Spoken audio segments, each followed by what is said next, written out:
As farmers look to get another good crop going, one of the important factors is weed control. And behind us you can certainly see that there's some pre-emergent herbicide that's going on. With me is Marty Williams.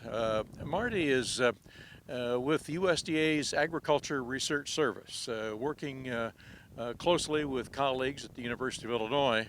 And we want to talk about some of the research that he has. But Marty, I think a lot of people may not be really well aware that ARS researchers have been very prominent in U of I research for many years. That's right, Stu. I think there's been a partnership between ARS and the U of I for at least 60 years. It might be getting closer to 70 years now. You know, a lot of what we do helps other researchers, but we also try to make sure that it's relevant to the growers as well.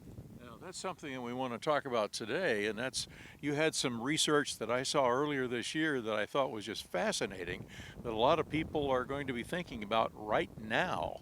And that is it's dealing with weather and activation of herbicides, and that's something that could happen. It may not happen. It's always kind of chancy. That's right, Stu. And that's, you know, we've had a, you know, we everybody's fully aware of the kinds of weather variation that we have, and we're on a trend here into the future of seeing warmer temperatures, hotter summers, drier summers, changes in rainfall patterns as well. We're seeing more frequency of heavy rainfall events, and then periods, dry spells after that. So that's kind of the motivation for this research, was what are the implications with weather variability and how that's going to influence particularly our herbicides, especially pre-emergent herbicides. They need to have some in the soil water solution to be taken up. And so if we don't get enough rain, I assume that's a problem. Right, yeah. And it's probably pretty common knowledge with most in the industry that you need some rainfall. The interest in this particular project was a better understanding of, well, how much rainfall and what kind of timing is needed, and how does that vary, you know, to what extent does that vary with the weed species of interest that you're trying to control, or the particular products that are available. So how much rainfall does it take to kill an average batch of weeds? We asked this very question. I wonder, do we need to get out of the way here? We're going to get sprayed on here, I think. We'll have take two momentarily. Yeah. Well, as we pick back up after having to move the camera to get out of the way of the sprayer, we were talking with Marty Williams about what the herbicides need as far as the amount of water to get activated.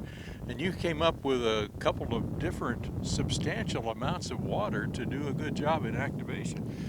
Rather than just select a few different environments, we could actually look over hundreds of environments. We actually had about 45,000 observations to draw from to identify just how much water was needed to really have the best efficacy with different products. And what did we come up with? So the amount of so rainfall obviously is a major driver. One of the weather variables, a major driver, and it's what we saw kind of a consistent pattern across a lot of our products and weed species was that often there's needed about, really to maximize the efficacy, was about a minimum of about 2 inches of rainfall within that first couple of weeks. Now, you know, we saw plenty of activity below that threshold, but then it was, you know, no longer. It could deteriorate quickly depending on the product.